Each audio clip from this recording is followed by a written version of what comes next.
Learn to code, shout simpletons at people whose industries are crumbling. Whether affecting coal miners or trendy internet journalists, the march of progress can be a brutal one for those whose skills are about to become obsolete. Still, we often forget about jobs that were once plentiful and provided a living for past generations. Today we're going to tell you stories about jobs that have been crushed under the boots of human progress. But before we start, please like this video and subscribe to our channel to help us grow. Also, don't forget that you can also suggest topics for our upcoming videos in the comments. This is Smart Stories channel. We tell stories that make you think.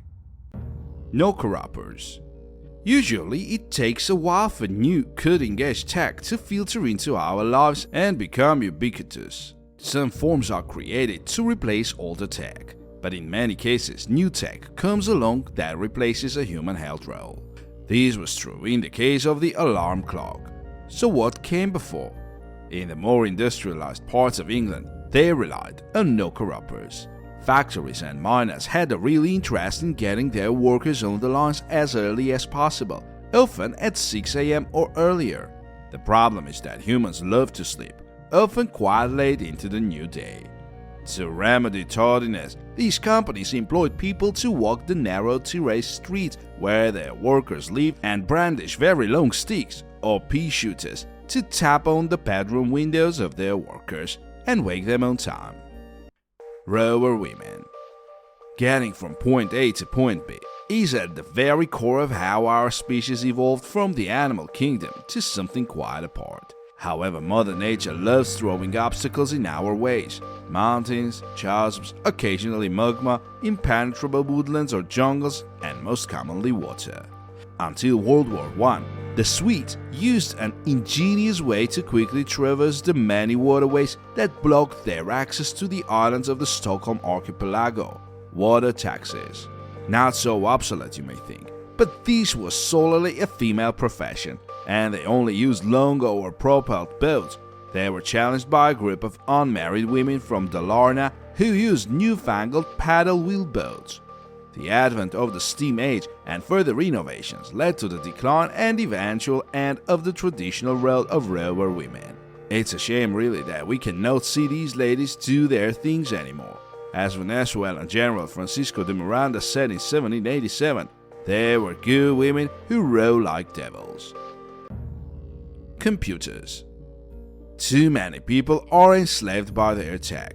Apple, Google, social media, Microsoft. Never in the whole history of mankind have we been so reliant on such a small number of companies. So what if there was a true neo-Luddite revolt?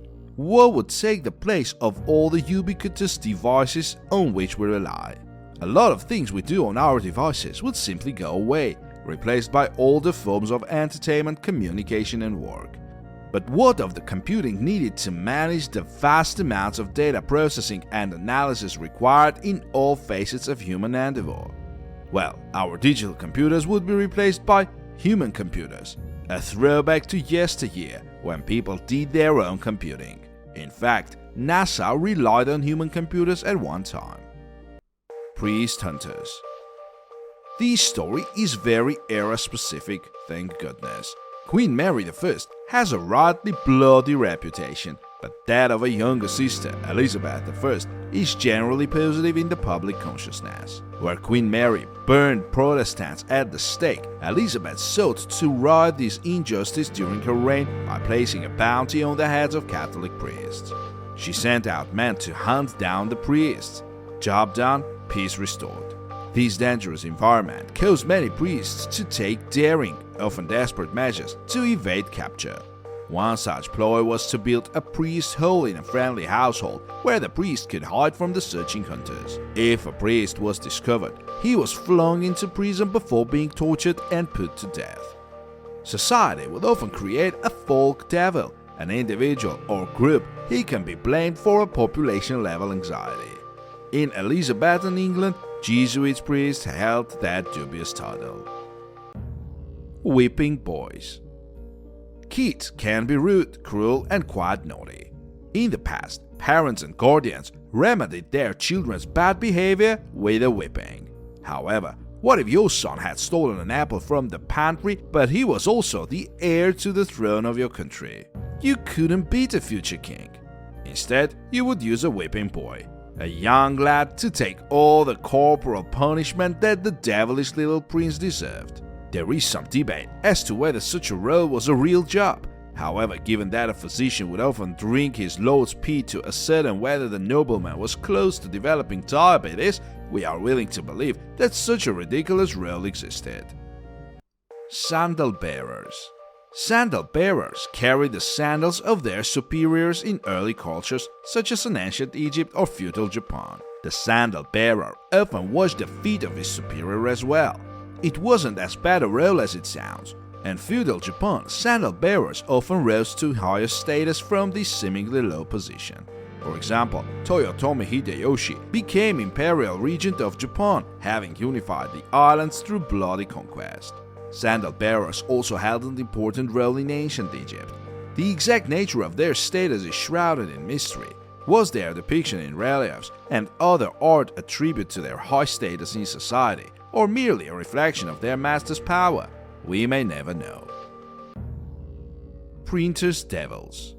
What do Walt Whitman, Thomas Jefferson, Ambrose Bierce, John Kellogg, and Mark Twain have in common? Yes, they're all dead. True, they're all American. But they were all printers' devils as boys too. It was a common apprenticeship for young boys until the end of the 19th century. There is no special or unique set of tasks for a printer's devil. Like many apprentices, they were just errant boys who completed any menial task while observing their master's work to learn the craft. The disappearance of the role has more to do with the death of traditional printing and the decline in the apprentice model of career progression. However, we can all agree that there has never been a cooler job title in history. Herb Stewards. Have you ever worried that the walkways in your palace smell bad? If so, you need an herb stewer. London stank, and unfortunately for the royal family, their main residences have always been in this stankropolis. Kings and queens tend not to enjoy the terrible smells emanating from open sewers and mountains of animal dung, so they came up with a specialized role to alleviate this malodorous situation. A solely female role, the herb strewer would do just as described. She would scatter herbs and sweet-smelling petals throughout the royal household. The herb strewer also played a prominent role in coronation ceremonies. She led the procession by spreading herbs and petals before the king or queen to be made their way toward the throne. However, at the coronation of William IV in 1830, the role was cut due to budgetary concerns. The last lady to strew herbs for the royal family was Anne Fellows. If the position were ever restored, the first unmarried woman descended from Fellows could lay claim to the title. Marshmakers.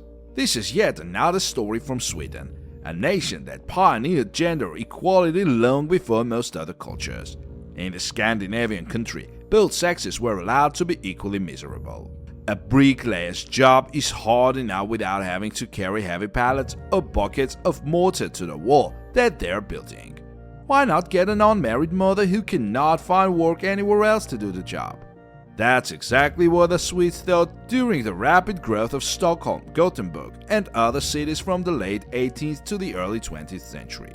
However, as social changes and women's liberation took place, women in Sweden had more choices as to where they could work. Link boys. The children who held the candles or torches on dark streets in Victorian London were known as link boys. This is the supposed derivation from the saying "can't hold a candle to," which is a way of expressing inferiority to another person or object. Before London had streetlights every few yards on almost every roadway, a link boy was paid by passing patrons to pick up a flaming link and lead the way to wherever the customers were going. To make a little extra money, link boys sometimes worked for thieves and muggers. The boys were tasked with leading unwitting customers down dark alleys where they would be robbed. This was the last story for today. Please hit the like button if you really liked the video and subscribe to our channel. Thanks for being with us and see you soon.